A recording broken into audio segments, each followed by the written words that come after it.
Well, thank you, Sir Brian, for agreeing to take part in this discussion of development of surgical technique in cardiovascular surgery particularly.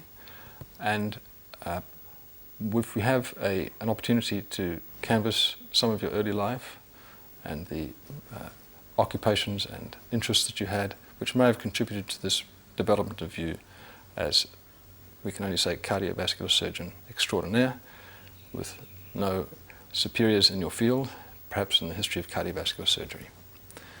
So the principal aim here is to look at what you believe, from your experience, may have contributed to your own superior dexterity, planning powers, and magnificent technique in cardiac surgery, particularly in the area of the aortic homograft and complex congenital lesions in small babies.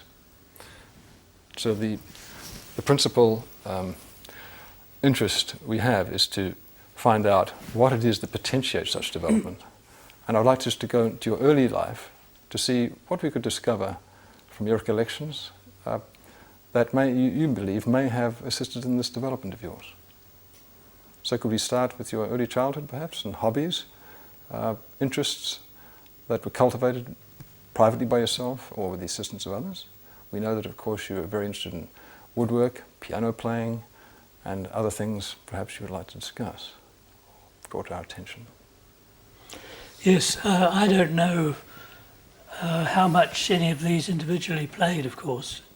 It's not possible to say, but I was always very interested in using my hands to do things. I remember one of the intriguing things was that we used to write plays and perform them in our home for all the people in the street. They all used to come and watch. And I used to be the producer and the organiser and the main actor, but my brother and sister and other members of the neighbourhood used to participate as well. But that subsequently changed in that I began to get interested in a miniature theatre, and I actually built miniature theatres in detail, including, I remember the thing that intrigued me most was the curtain, which was appropriately machined, which I did myself on the machine, and which you could pull up with a cord so it all went up. Just in the days you used to have that in the Civic Theatre in Auckland and these theatres. So that was perhaps a good example of the whole business, both organisational, originality, and an ability to produce these various things myself. There were many other things that happened. I used to be involved in carpentering a lot. I practically rebuilt the inside of our home when I was in my teens. How my mother let me do that is beyond my belief, really. And I can still remember when we took down walls and altered the inside, did a very elaborate business, altered the entrance to a stairway so that it was turned around, all that sort of thing. It was very intriguing. I can remember at one stage leaving a beam on the ceiling which really was not long enough to have adequate purchase at one end, and being a bit worried that it might come off. It never did, not during our sojourn, and subsequently either, because we kept in touch with the people who lived in the house, bought the house subsequently. But then when I was older, of course, I did further carpentry. I rebuilt the kitchen in our home in Auckland when we arrived, and that sort of thing was very much part of of my natural sort of ability. A lot of it was quite complicated. There was quite a lot of cabinet work involved. So that was one of the things which I think helped develop my dexterity. with my hands. I don't know how important that is actually, because I know a number of surgeons who are really very competent who can't even drive in a nail. So that it may not be a necessary prerequisite, but I think it makes it much more likely that you will be highly proficient. The piano playing part of it was also, I think, contributory. Although I was never a great pianist, I was very keen on it. The greatest level I ever got to was to play a Mozart concerto with the youth orchestra in Wellington. I don't think very well, but it was, everybody seemed to be satisfied with it. I know I wasn't particularly satisfied. But the piano playing, I think, also contributed towards dexterity. What was your age when you played that concerto, sir? Well, I think probably about 18, something like that. I think I was still, it may have been a bit earlier than that. I think it may have been before I went down to medical school. Which was in 1942, I understand, during the war. Yeah, right, yeah. Is there anything else you'd like to bring in there with the early hobbies and interests?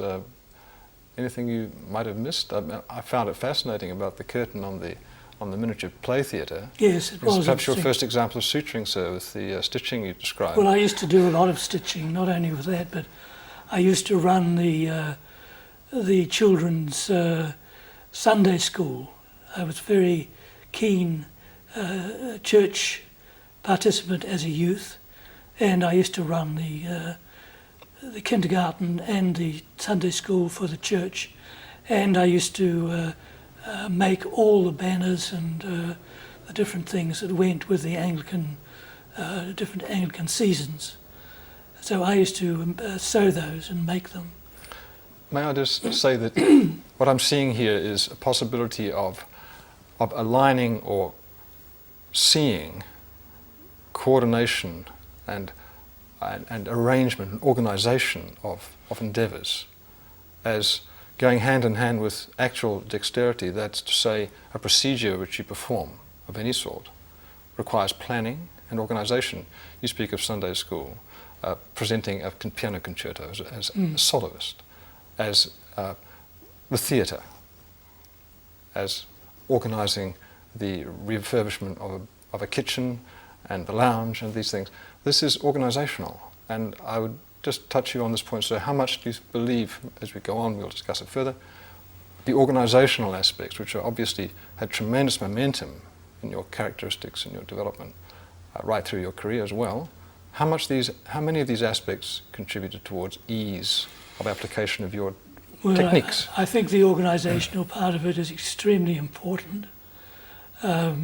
You've got to be able to organise an operation, particularly if it's a complex operation.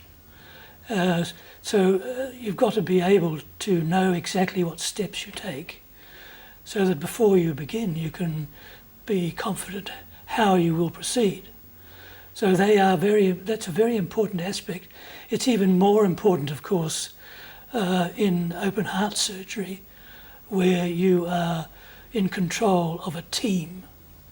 So that if you're going to be really successful in running that sort of program, you've got to be a natural organiser, someone who can control the other people without them really realising that's what's happening. You mustn't be overpowering. You've got to be so that everyone cooperates with what you're doing and feels they are contributing their own particular piece to the endeavour. And there aren't many people who can do that successfully. Cooperate. Yeah. Yes. Can we now go to the early training at Otago?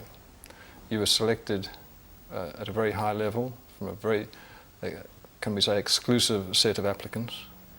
You proved yourself in your pre-medical period, but prior to entry into the anatomy department and the physiology departments at Otago in 1942. Would you like to just let us know something of your aspirations in going there? What was your experience of arriving? What were your aspirations? How did you see this as contributing towards your life, and what did you want to do with it at that time when you entered medical school? Well, when I entered medical school, I was not, of course, sure of what I wanted to do in medicine. That came at a later stage. I was sure that I wanted to be a doctor, and I think that's an interesting facet of my development. A lot of people don't know what they're going to do when they leave their high school. I had no doubts as to what I wanted to be. I wanted to be a doctor, and subsequently it became clear to me that I wanted to be a surgeon. What stage was that, sir? Well, I'm not quite sure. I think it was probably about halfway through the medical course. It's mentioned in your biography here by Donna Chisholm from 1986. In your biography, it's mentioned here that it seemed to have happened around the time you did your primary fellowship, the initial stage of the postgraduate training for surgery, right, when you're a demonstrator in anatomy, that when you passed the fellowship primary fellowship exam in anatomy, physiology and pathology, that you then were sure that you wanted to be a surgeon. Yes, I think that's probably right. Yes. Mm-hmm. So may we go to some of the experiences you had in the subject of anatomy, and where you became a demonstrator, a lecturer of, can we say, almost some fame amongst sectors of the student community in Dunedin. And I'd like to ask what it was about the anatomy department, the anatomy course, your anatomy teachers, which may have fueled some of your excitement and led to some structuring of your later career. I would think the thing about anatomy is it's such an exact science. It's something you can learn. You either know it or you don't know it. It's not going to change significantly. The anatomy of the human is established and constant. It's something that you can learn and become very proficient in, and I think get a lot of satisfaction out of. It was in contrast, of course, to when I went to America and found, mixing with the American students and young doctors then, that their knowledge of anatomy was quite primitive. They were taught at the level that I used to teach the physiotherapists in Otago. So their approach to anatomy was quite different. They had a broad understanding of it, very little detail, and the detail was left until they took up a specialty. So then they learned the detail of that specialty. But our advantage was, of course, that we had detailed anatomy of all parts of the body. And it stood me in very good stead. It put you immediately streets ahead of other people who were doing the same thing and didn't have that background. I've already spoken to you before we started today about Lord Porritt, Sir Arthur Porritt, right, who was in London principally for his whole career, and he made the same observation that when he arrived in Britain to do his FRCS many years before yourself, sir, he found his anatomy to be extremely secure and well ahead in its command over that of the British candidates. You mentioned American. And could I just ask, would you say that there's only one anatomy and there's no core anatomy as such, it's all or nothing in terms of frameworking in detail, either you know it or you don't, you said. That is a very penetrating observation, because as we are today, looking at more core anatomy teaching for medical undergraduates, we have a huge intrusion and taking over of anatomy time, which was originally allocated to such long and strenuous and comprehensive courses. That time is being taken up with other disciplines and is being encroached upon. And I'm wondering if you would have just a view, just briefly at this stage, as to what you consider should be preserved in the initial teaching of anatomy, what could be sacrificed, what should not be sacrificed. And my feeling from what you're saying is that the development of surgeons is very much dependent upon their early and thorough experience of anatomy. Is that what you would be saying, sir? Yes, I think basically that's what you're saying, but I think in all honesty, we've got to admit that the amount of time spent in Otago in anatomy and physiology was very ideal, optimum, not the sort of curriculum which is acceptable today. I think your patients have been thankful for that, sir. Yeah, I think it's a pity, but I think it was correct that the curriculum should be modified. You can still learn your anatomy, for example, of the brain. We learned that in enormous detail, including development and so on. You don't need that, really, unless you're going to be a brain surgeon or a neurologist.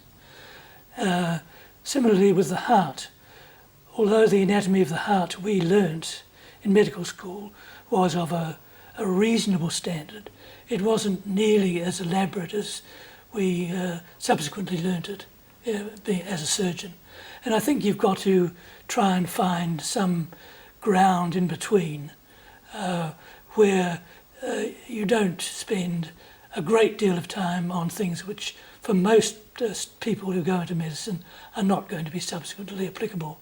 May I just reminisce a little about the course in Otago, your experience of Professor Garland as the professor of the department there.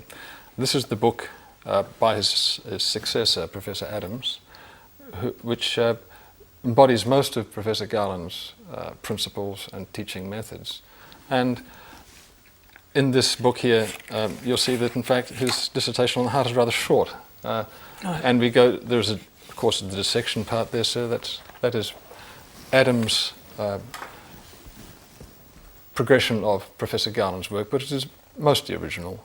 I wasn't seeking all your comments on it, but it is, along with the textbooks and atlases that we had at that time, a very sufficient treatment of the subject. And of course this is a more modern atlas, but we have, as you've said this morning, sir, there are superlative pictures of this which medical students get enthralled with. Right. And in dissection one looks at it and it jumps out at you, and the paging here is the progression through the exposure of it and as it comes out of the body, and then the important vessels, of course, and the arteriography, which of course you most live by in cardiac surgery, and the valves themselves. I mean, all this, was this an excitement to you, sir, when you saw this mechanism in the light of your future involvement in surgery? I mean, was this exciting to you, and did you want to know more? And what stage are you talking about? Even the undergraduate year, when you were teaching it, was there a sense of wonder and fascination, curiosity at this mechanism? We had a magnificent museum, of course, in Otago. Right. And one couldn't help being rather impelled and fascinated by this whole thing. It was energizing, tremendous momentum produced. And I would suggest that for someone with your intellectual bent and power, sir, that that this would have been very incorporative. Well, I think that's true. I think I've still never ceased to be amazed at the intricacies of the heart itself, its structure, the way it functions. It's an extraordinary organ, and one which we all should continue to wonder at. It's really something very special. I was going to just, in respect of that, and what we're going to discuss later, talk about the heart and the specialty of its development, the extraordinary way it develops from such a simple structure in the embryo, and so quickly.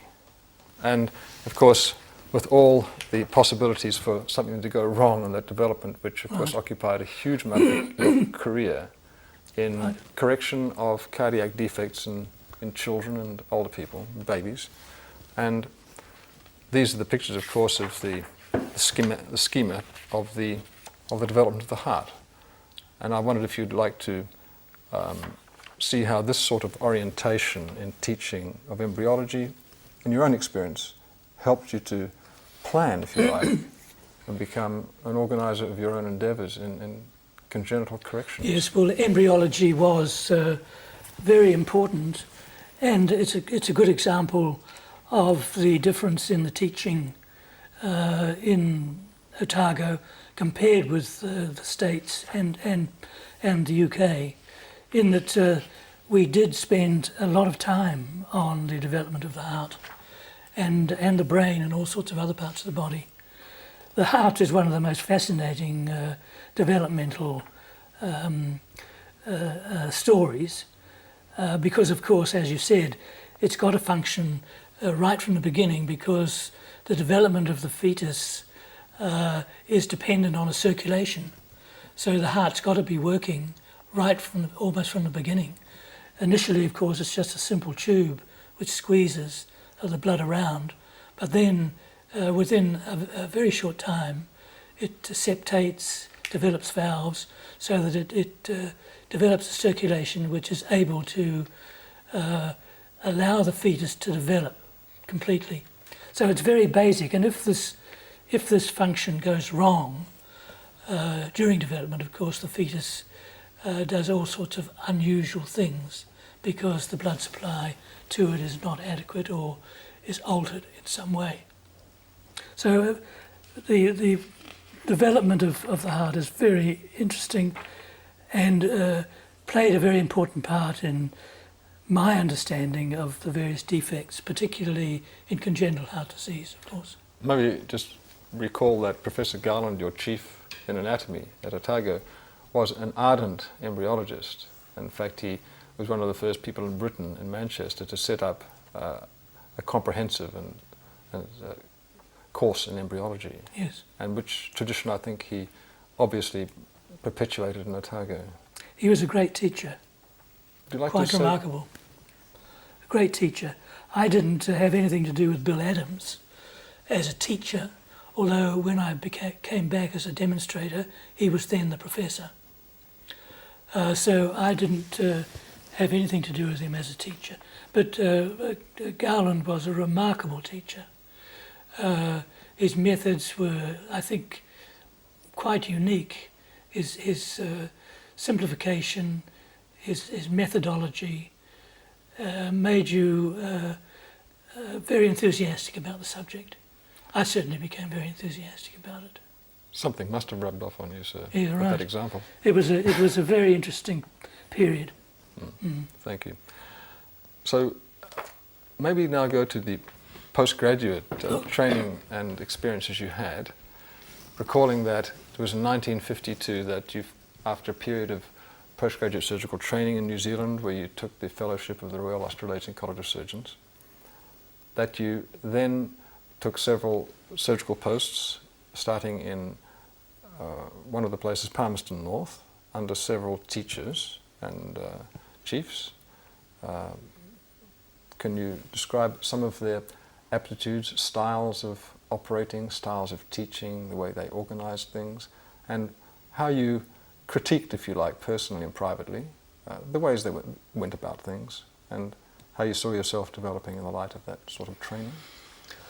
Well, my experience in Palmerston North was a very useful one, in part because in the orthopaedic area they didn't really have very adequate cover.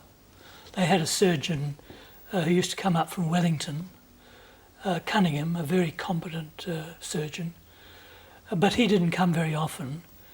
And I had been interested in orthopaedics when I was in Wellington as a registrar.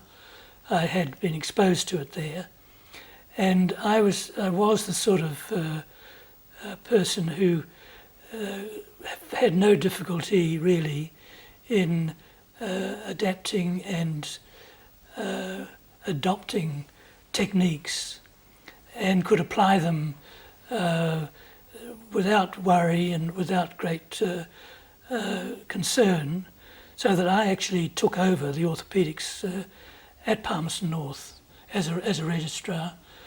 I used to do everything: set fractures, plate things, hip operations, the whole works. And I was obviously allowed to do it because the results were as good as they could be expected to be. I believed also you made an innovation in the treatment of fractures of the neck of females. I did, yes, right, yeah. Could you describe that as a... That was in Wellington, actually. In Wellington? Yeah. Could you just describe briefly what that constituted, that development? Well, it was just a modified osteotomy to alter the angle of the joint. This is rather like the Murray osteotomy, but it was similar. Similar. And it involved a plate and an internal pin. Yes. And I think it was quite a useful modification. Well, this is the story of so much of your later career, sir, in cardiac surgery, that you took something which required modification or innovation and just drove it to usefulness and Yes. achievement of international proportion. Yeah, well, it was an interesting... The orthopaedic experience was a very interesting experience because, again, it is a very exact surgical science. An orthopaedist must be very precise in what he does.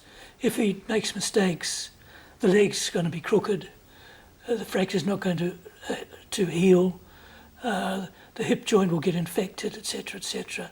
So it is a very interesting aspect of surgery, and one which I was tempted to follow, except that the cardiac field opened up when I had the opportunity to go to the States. So I then decided to continue along those lines. So you were basically recommended as a candidate for training in the Mayo Clinic by, was it Dr. Mitchell? Yes. Yes. And that was from Wellington or Palmerston North? Palmerston North. Palmerston North. Yes. This was something of a surprise to you, that the recommendation came to the great Mayo Clinic? Well, we had a lot of discussion as to what I would do after I left Palmerston North, because I was clearly ready to go overseas. Everyone did. I was one of the first surgeons to obtain the Australasian Fellowship prior to going overseas. Yes. I decided that that was what I would do initially. I missed the exam the first time. The final? The final. Yes. But got it the next time, and that was mainly due to Carswell at Palmerston North, who helped me to understand the sorts of things I would have to deal with during the examination, Yes, yes. a practical exam. Yes. He was very helpful. It wasn't the theory that was the problem, it was the practicalities of patient examination and all that sort of thing, which he helped me with a great deal. Presentation of the case to the examiners? Those sorts of things. Yes. Maybe come back to this technical development and how you saw yourself at that stage in going to the Mayo Clinic in the position of wanting to learn more about the techniques of surgery and how to apply them. As I understand it, you were arriving there and intending, on the prompting of the people there, to do thoracic surgery in the tuberculosis Well, there area. wasn't any cardiac surgery. Yes. The program was a thoracic program. Yes. And it all developed, really, during my period there. So that initially I went to a tuberculosis sanatorium as part of the program, but then became involved in the cardiac program itself, which then consisted of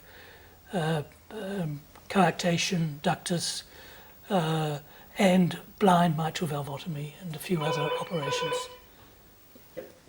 So, Sir Brian, you arrived at the Mayo Clinic believing that you were going into a thoracic surgical program with the emphasis on tuberculosis and its surgical treatment. Yes, that was the case. Tuberculosis in those days was a very important disease and had sanatoria all over the country, as it was in New Zealand. And that was a very important part of your training. The cardiac side of it subsequently developed. Initially it was only extracardiac, except for mitral valvotomy and pulmonary valvotomy, and a few operations such as the atrial well, which could be done without the heart-lung bypass machine. That's for atrial septal defect. For atrial septal defect. And that was Kirklin, your chief at that time? Yes, he was. Yes, he was. Yes. He taught me that operation, and it was taught to him by Gross, who developed the technique. Yeah. And there were very few of us who really learnt that technique. It was very difficult, really. It was blind, basically. Well, it was pool of blood. by touch, really. By touch? Yes. Yes. So you were closing an atrial septal defect, perhaps a primary or secondary, high or low, in any position, even well, there were limits. supravalvular. You couldn't. It had to be a secundum type defect, or a sinus venosus defect. You could do both of those, but you couldn't do an AV canal type of anomaly, an ostium primum. That was just not possible. Although we did do a few of them imperfectly because we didn't quite know how to make the diagnosis in those early days. So how could you be taught to operate blind? Well, it was you could teach yourself. Yourself. I mean, I used to help Kirklin, and he'd let me feel in the heart, so that we both could get an idea of what it all felt like. And it was then not too difficult a transition for me to do it myself. I understand that when you came back to New Zealand and were with the first bypass machine for Greenlane cardiothoracic unit, that there were times when you would undertake the well technique for closure of ASD to free the bypass machine to be used by others. Is that correct to say that you were using this technique in order to expand and maintain the output of the unit, and that this was one of your technical, can we say, pièce de résistance? Which, well, we knew that the atrial well repair of ASD, once we knew exactly how to diagnose it and didn't get the wrong patient on the operating table, was a very satisfactory procedure. We followed it up in detail, we recatheterized patients. And because of the pressure on the heart-lung program in the early days, and of course the problems we had in obtaining sufficient blood in those days, we used far too much blood in those early operations. On bypass? It was quite convenient to continue with the atrial well technique for ASD, so that we were able to use the bypass for other operations in which it was essential. That didn't last particularly long, for 2 or 3 years, but then we gave up the well technique completely. Coming to the various techniques that when you came back to New Zealand you wanted to apply, did you do any private rehearsing of these things, any manoeuvres, anything to enhance your performance or to innovate, such as in obviously animal experiments, but also privately in your own thinking and performance with inanimate materials? Did you do much of that, sir, to enhance? No, not really. We did the work in the animal laboratory, of course, on sheep, that was. We did quite a lot of work on dogs as well, but the sheep work was that which we used the sheep for the bypass team preparation, to make sure that the machine was safe and to make sure the team knew what they all had to do, to work the machine and do all the other things that are necessary throughout that procedure. Theatre rehearsals? They were theatre rehearsals. But I didn't seem to need that sort of preliminary training in technique. It came naturally to me. So this is one of the things which you've got to appreciate as a basic fact in surgery, that there are a few people who are natural surgeons. They don't have to be taught. They know exactly how to do it. Now, there are only, long experience of training many surgeons. There's only one other person that I trained who was a natural surgeon. Out of how many, sir? Oh, dozens and dozens of people. People brought from Europe All over and the place. Asia to the America, cardiothoracic everywhere, unit, yeah. and America. Yeah, Australia, all over. Of course, Greenlane was considered as something of a finishing school under your It was, tutelage, wasn't it? That's what we did. And were these overseas postgraduate cardiac surgical trainees, were they rather blinded by the experience of this? Oh no, I don't think so. I think they found it very valuable. Valuable. I mean, you take some of the American people who came over, and I'm particularly mindful at the moment of a young man who came over from Hopkins to do his or some overseas training experience. It was unusual for the Americans to do that, but this guy did, and he came out really to learn, I think, a particular operation. I can't remember now what that might have been, probably the Homograft. But he was totally amazed, of course, at the sort of surgery that was being done in every field at Greenlane. So it was a complete eye-opener to him. I mean, we were well ahead, really, of what they were doing there. And he's now the current president of the AATS, the Association for Thoracic Surgery. He's this year's president. And I was hoping to go over. He sent me a personal invitation, but I just couldn't get for one reason or another. So Brian, would you care to say who that one natural surgeon was? Yes, it was Jim Munro, who's he went back to Southampton, although he came to us from London and has been in Southampton since and had a very successful career there in cardiac surgery. So in terms of his teachability and being a natural surgeon, you must have recognised this, I gather, and did that enable you to form a special teaching and facilitating relationship with him when he came to you to Greenlane? Oh yes, there was. Obviously, it's a very special relationship. In fact, he was so confident that he used to go ahead with the operation, pushing me out of the way. And I had to stop him on a few occasions because he was inexperienced. But that's a good example of how important confidence is in what you're going to achieve. You don't have to worry. It's like about being a concert pianist. You don't worry about the technique.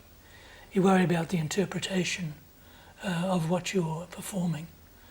And in surgery, that's very similar. If you are technically a natural surgeon, you can concentrate on the other aspects. You don't have to worry about the technique. And you carry the team with you, of course. You carry the team with you, and you don't worry about the operation.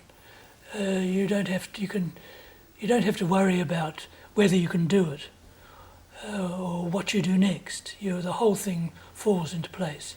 So you don't end up with too many anxious anaesthetists either. Right. But of course you must appreciate that that doesn't mean to say that if you're not a natural surgeon that you can't be a successful cardiac surgeon. Of course. It's just a question of how you achieve that goal, what sort of training you have. It's basically a question of apprenticeship. You've got to learn these procedures by watching and helping someone who's expert at them. I'd like to come back later to your recommendations in the particular settings we have both in New Zealand and overseas, in America and Britain, Right. and other scenarios, suggestions you have about how that is best accomplished in your experience, which is vast, as we all understand. Sir, could we discuss the aortic homograft in terms of a procedure requiring original skill of a magnitude which it's been said that very few surgeons can actually reach, many of them failing to reach it even after 3 years of training. And we have some footage here of the aortic homograft operation. But I'd like you to explain, if you would, sir, from the model here we have what it involved in terms of access, the restrictions that were placed on it, in the exposed operative area and the approach. Well, this heart here are the ventricles, and here are the great vessels coming out of the top. So the aortic valve is down at the base of the aorta, which is the red structure here. You can see it from underneath in here. So that you've got a limited field. You open the aorta either vertically or transversely and look down on the aortic valve from above.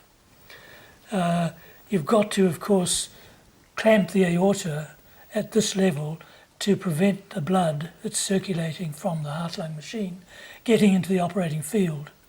So you have a relatively limited area on which to operate, and you also have to do something about supplying the ventricle with nourishment during the period that the blood does not reach the muscle.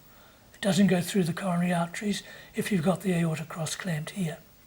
So the operation in those days consisted of cannulating these coronary ostia from inside and pushing blood through the coronary arteries. Inside meaning right in your operative field where the valve was going to be replaced? Yes, just above the valve. And so you would have 2 cannulae there? Yes, one small for each. cannulae. Yeah. And that would interfere, of course, with Not your... much. Not much? Not much, no. And there have subsequently been other techniques since then using what we call cardioplegic arrest, so that you don't have the heart with a blood supply during this cross-clamp period. You simply stop it completely so that it is not using energy during that period. And reduce hypothermic. Hypothermia and cardioplegia, yes. using a chemical solution. What interests us now is the technical requirements of this operation, and if you can call it the revelation or innovation that you brought into this extraordinary procedure concerning the manner and means of placing that valve and securing it in position. And as we look at our footage, which we have here, I wonder if you could just let us give us a retrospective on the technique as you used it originally. This is the cardiac catheterization. The vein there is being exposed, and the catheter will be threaded through that vein down into the heart, and then dye will be injected into the catheter so that we can outline the cavity of the heart, the various septa in the heart, and the coronary arteries, etc. In this particular patient, we're wanting to look at the aortic valve because he's going to undergo a homograft aortic valve replacement for severe aortic regurgitation. So you'll see shortly, here's the catheter being advanced up the arm vein and down into the thorax near the heart. We're now looking at the lung, and here the catheter is reaching the heart, which is the shadow to the right.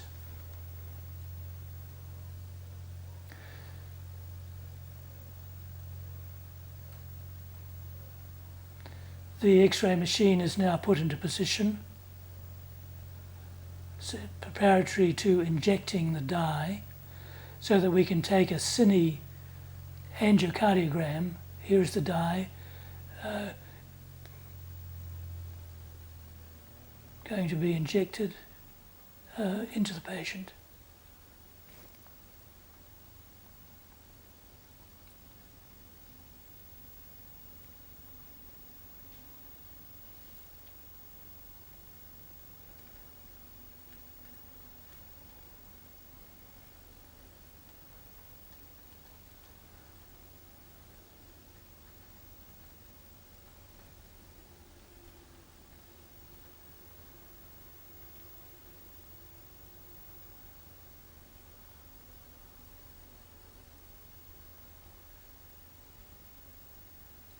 the electrocardiogram, which is monitored throughout the procedure.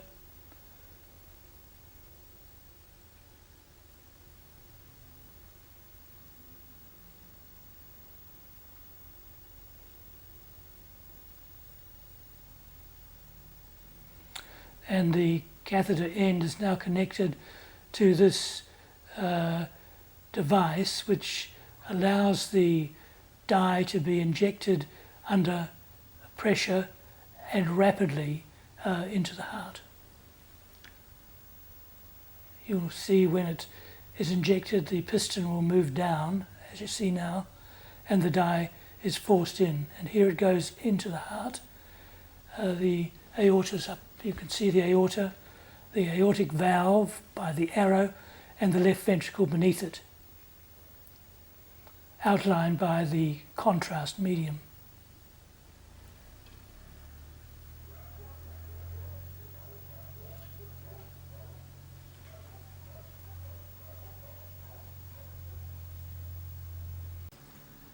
You can see the heart-lung machine in that previous picture. Now we've got the chest open through a median sternal split, so that we're looking down on the heart, which is beating away, and we have put cannulae in to withdraw blood through the machine and then return it to the patient.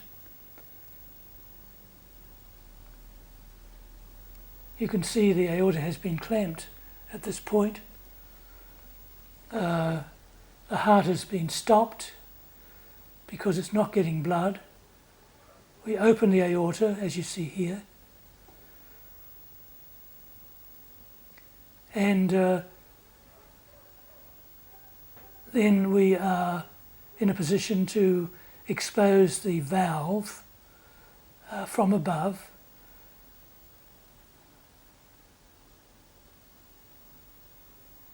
And excise it.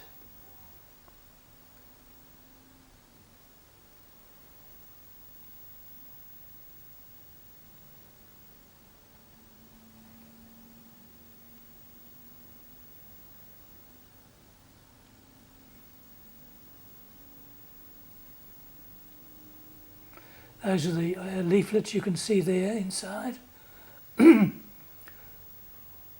valve is grossly incompetent. The leaflets are overstretched. The aorta is dilated.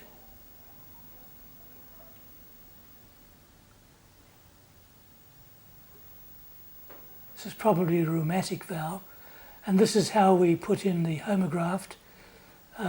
This is the homograft up here, which has been scalloped.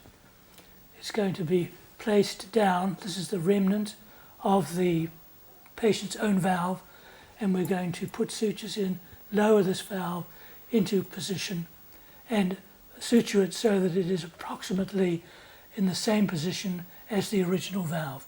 Here's the a coronary ostia, which we have to cannulate. Those aren't shown in this view. The valve, once it is being put and the stay sutures are in, slid down, inverted so that the lower suture line can be done, then pulled up so that the upper suture line can be done. So here's the lower suture line, here's the aortic remnant, and here's the upper suture line. This is the remnant of the patient's own aortic valve. Here's the leaflet of the new valve, almost at exactly the same position as the original aortic valve. In these early days, we used to lyophilize the homograft valve so that we could store it for longer periods. So it was put in a vacuum tube after it had been lyophilized and freeze-dried. And then to reconstitute it, you had to break open the tube, pull the valve out, put it into saline to reconstitute it. And then it was ready to be implanted. This lyophilization technique has not was not used after the first few years. Here's the homograft, and that's the aortic remnant of the valve, and we're going to scallop it down so that we get rid of that aortic wall, and we're just left with enough aortic wall to suture to the patient. You can see the leaflets in here, the aortic remnant that's left behind.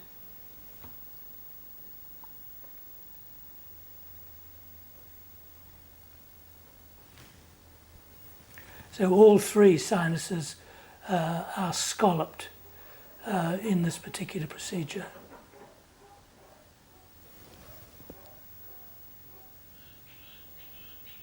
So the valve is here. The sutures are being placed in the lower part of the valve. They'll then be placed down in the appropriate position in the aortic root. You can't really see that in this projection.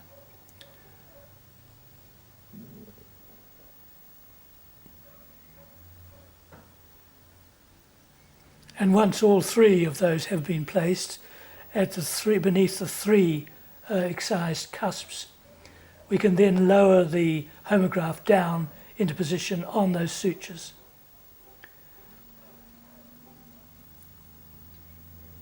Those sutures are being tied once the valve is down. This shows the valve being scalloped, the aortic remnant being removed from all three coronary sinuses. And there, now the valve has been scalloped.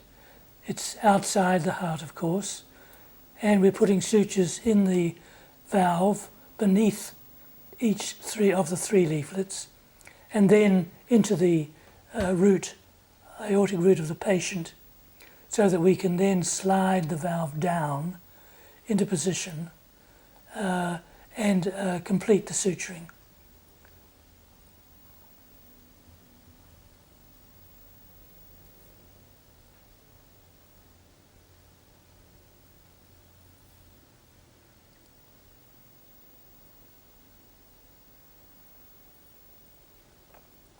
So here the valve is being slid down into position, and those three stay sutures are tied, and then the valve is turned inside out, down into the ventricle.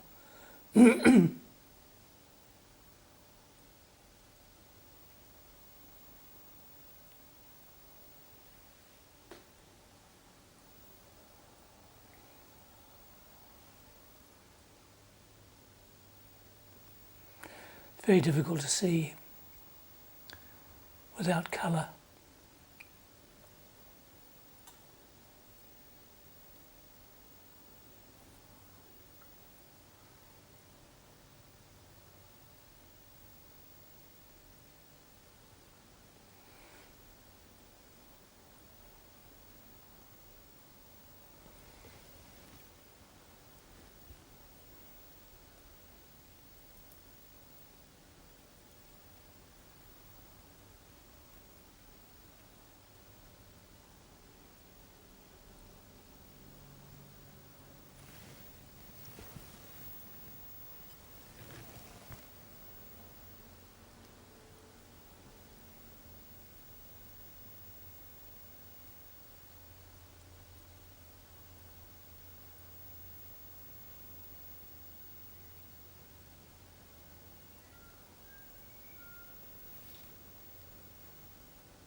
We're now doing the upper suture line.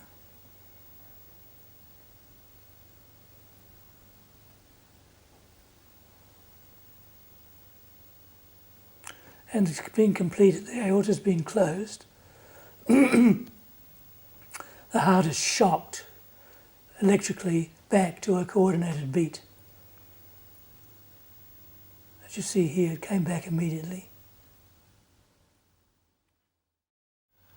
Well, thank you for that, Sir Brian. That, of course, was original footage from the Homograft developmental period at Greenlane in the early 60s, and we understand that it was black and white of necessity in those days. The procedure itself, though, we'd like to know something more about in terms of its technical difficulty. Of course, we all realize that you were the innovator of the means of placing the valve by the inversion method, using the three-stage sutures and completing the inferior or the lower suture line after with the valve inverted, and then, of course, the reversion back into the correct position for the completion of the upper suture line. This, of course, appears to tyros like myself as requiring almost superhuman technical capability. We'd like to comment on that as far as your experience in teaching others might apply. Well, it became clear fairly quickly that the Homograft valve operation, while it, to me, developed satisfactorily and seemed straightforward enough, other surgeons had great difficulty in performing it. Many surgeons came and watched how to do it, went home, did a few cases, they were all unsatisfactory, and they gave it up. So that it was only the perseverance, our perseverance, and also Donald Ross in London, who used initially a different technique, but subsequently adopted our technique with two suture lines, that kept the operation going. Our results were so exceptionally good, with a mortality, for example, in the first 100 patients in the 60s of 4%, which is comparable even to what many surgeons can achieve today, that it became an established operation. And we used to try and teach it to these young men, but as I say, very few of them were able to do it satisfactorily. And that is why subsequently O'Brien from Brisbane, who was another early user of the operation, substituted aortic homograft root replacement to this scalloped technique, which we preferred, because with the root operation, the valve was inserted as a unit, and the surgeon didn't have to put the valve in. All he had to do was put the root in containing the valve. And that was a much simpler procedure.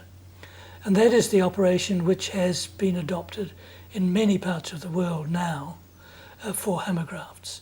It produces more predictable results.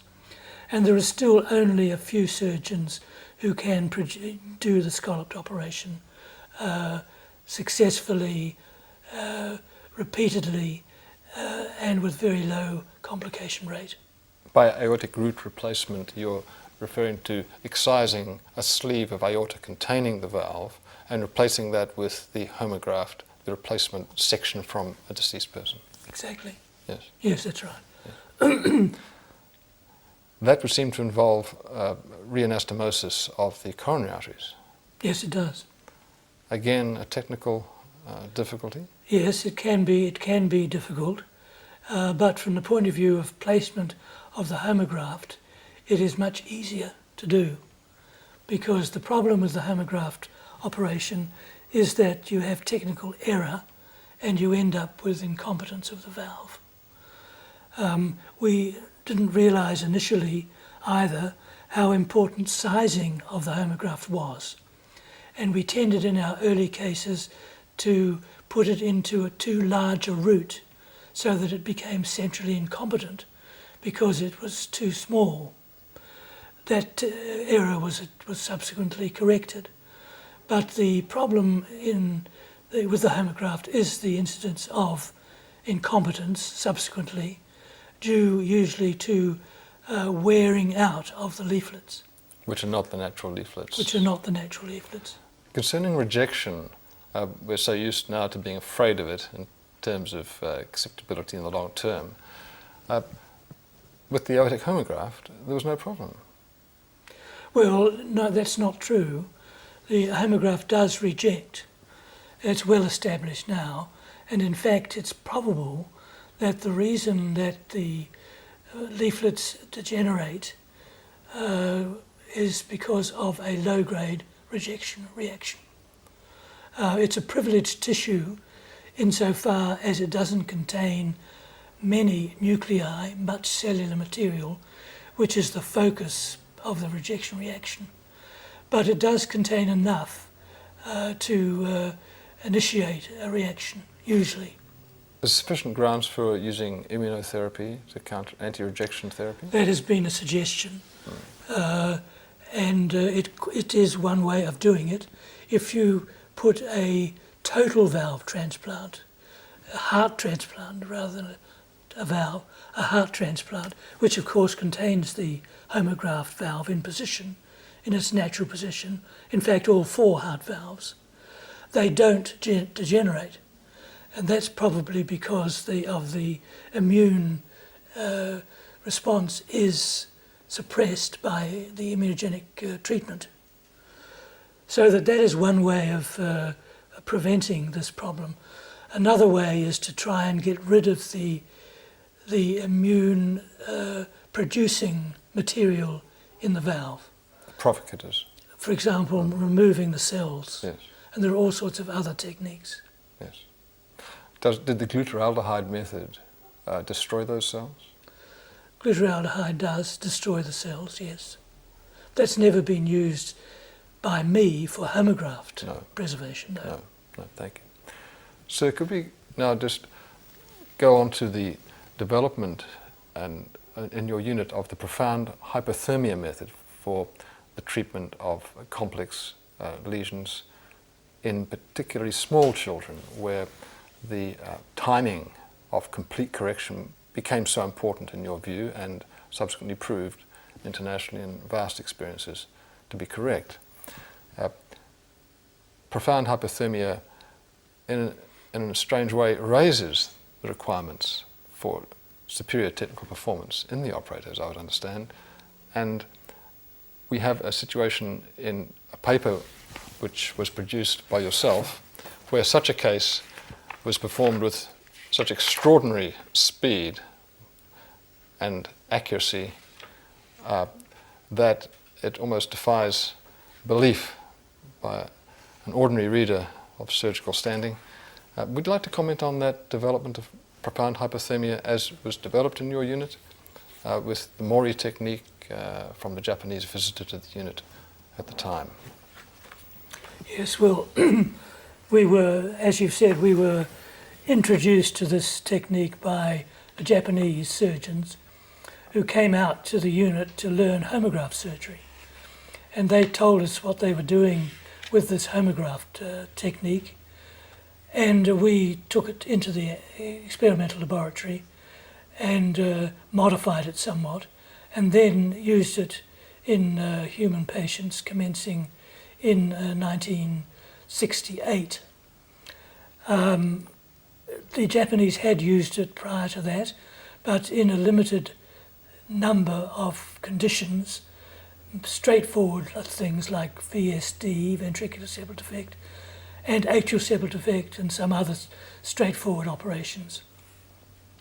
We were able to rapidly extend its use to more complex conditions, starting off with tetralogy of Fallot, and then more or less accepting virtually any case that was considered technically correctable and also essentially regardless of age.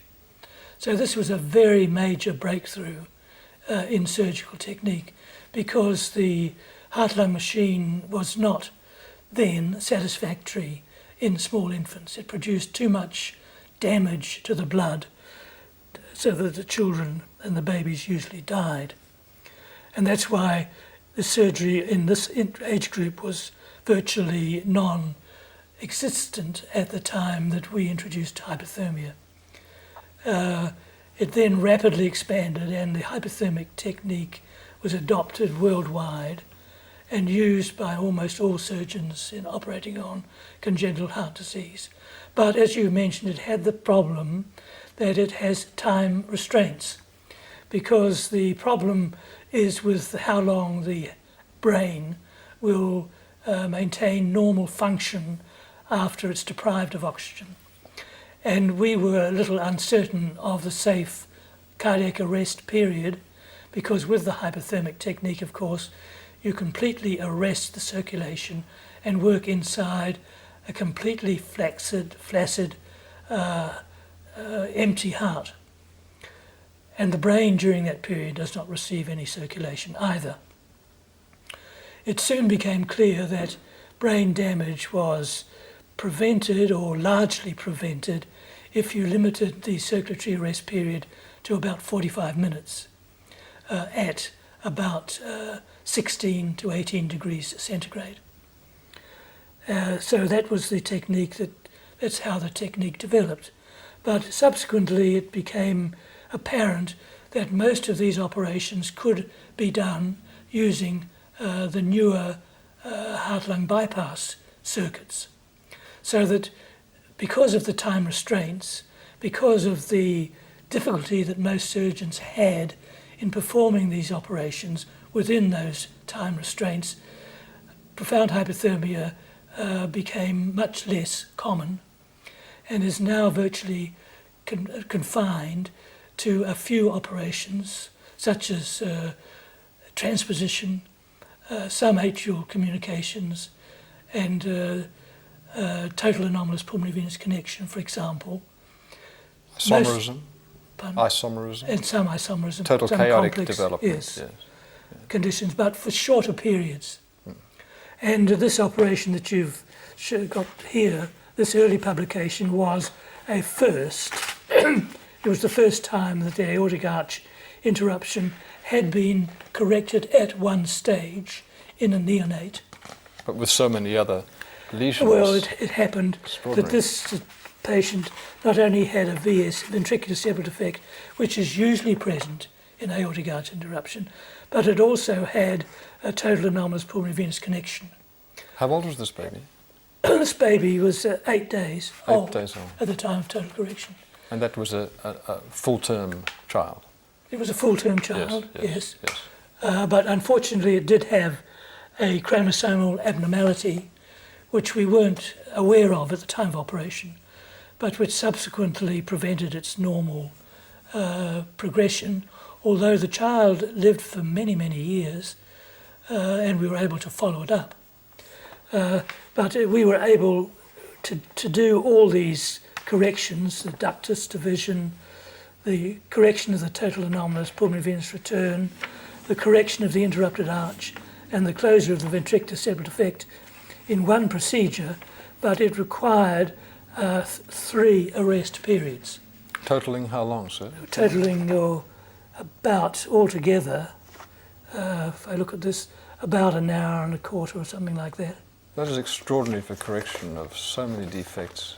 It was a tour de force. The planning that must have had to go into this, and the momentum. Yes, right. Was just inspiring. Well, it's a good example of how we became very good at these sorts of operations, and we carried the technique I think, to its limits, and few other surgeons were able to reduplicate that, and that's why the technique fell generally into disrepute because other surgeons were not able to operate under these conditions within the time restraints. So this is extreme facility, planning and teamwork. Yes, it was, that's right. All three? Yeah, right. Yes. Yeah. So could we just go to the, how can we say, the great milestone publication of your career, and still continuing, now going into its 3rd edition. I have the original volume here of your book, written in conjunction with your teacher at the Mayo, John Kirklin, your mentor in the early training period. Kirklin and Barratt-Boyes, Cardiac Surgery. This book is the Bible of cardiac surgery and is a monument to your entire career and the cardiac unit at Greenlane and your cooperation internationally with a vast number of extraordinary surgeons and academics. And would you like to discuss in some way what technical addressing you have in here concerning the development of cardiac surgery, whether you have prescribed anything in the way of directives to cardiac surgeons about how to go about things from your experience? Is there much of that in the book? No, there's not a great deal. There is a detailed description of every operation. This is the first edition, sir? This is the first edition. Detailed description of every operation and pretty adequate drawings of the procedures. But there's no instruction to the trainee as to how to go about this. So it is strictly a textbook, not a training manual? It's not a manual. Of course. No, it's not a manual. Accepted. Yeah. Accepted. The book itself has established itself as the cardinal reference work, hasn't it, in cardiac surgery? Yes, it rapidly became the standard text. Yes. And has been very widely used. Yes.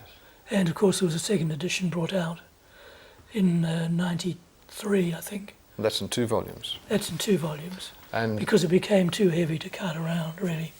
And the next edition is scheduled for, as I understand it, November this year?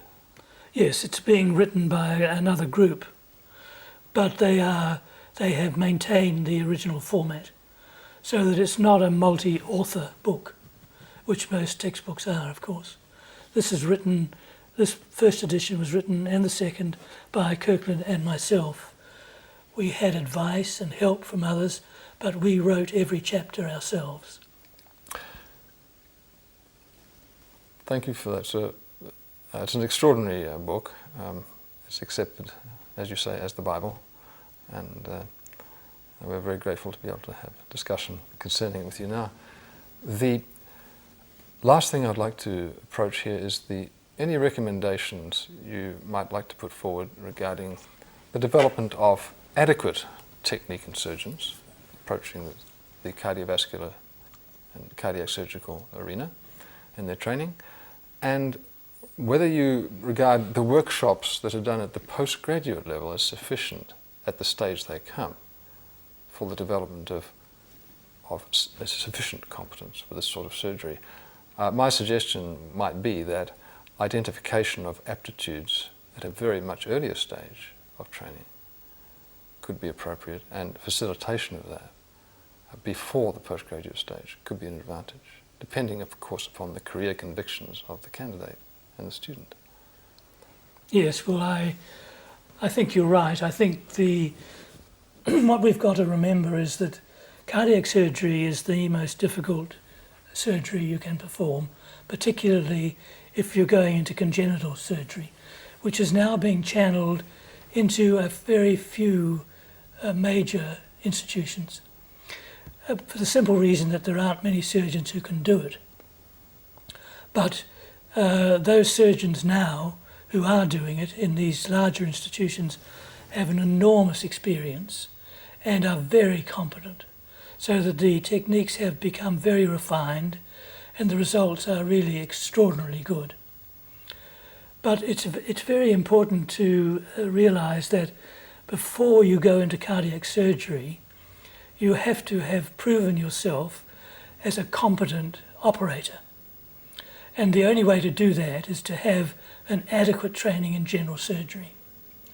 And if you can even broaden that further into such things as orthopaedic surgery and vascular surgery in particular, and of course in the early days vascular surgery was part of cardiac surgery, now it's a separate specialty.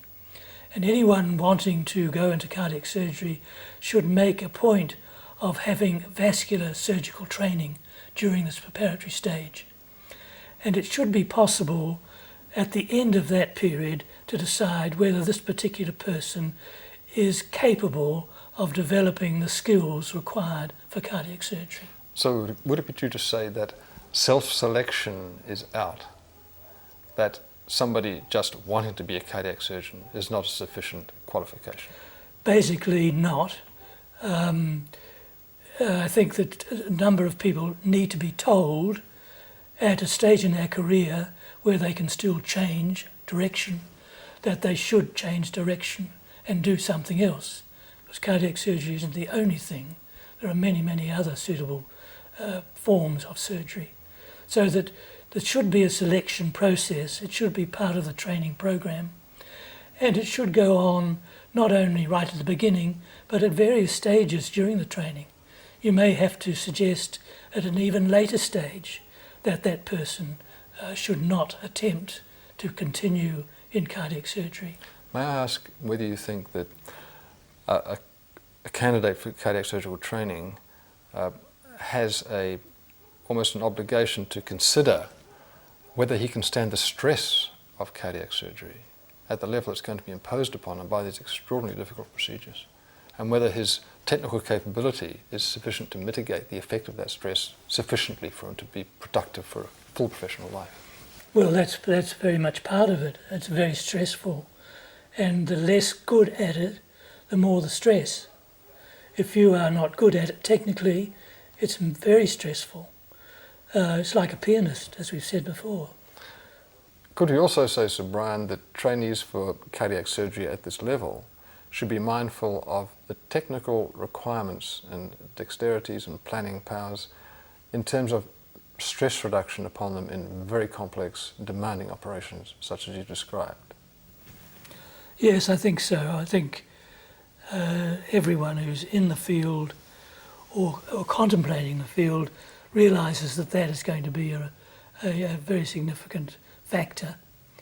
And the more competent you are technically, the less that is important, it's less importance. Because you're not worrying about the technique. You can do that, that's automatic and easy, and you're less stressed. But it can be, without doubt, a very important factor. If the selection process is to be rationalised in these terms, can you think of any level that which should be started? The selection process? Of candidates for cardiac surgical training? Well, it can be started right at the beginning when we have our surgical training program, which involves, as we've mentioned already, initial experience in general surgery. So by the time you get to the end of that training period, you should be able to select out candidates who are unsuitable to proceed into cardiac surgery. It must be very disappointing to some people whose heart is set on cardiac surgery, I'm sorry. Right, and I think it's something you've got to be very careful of, because sometimes you make a mistake, and these young men can exceed all expectations.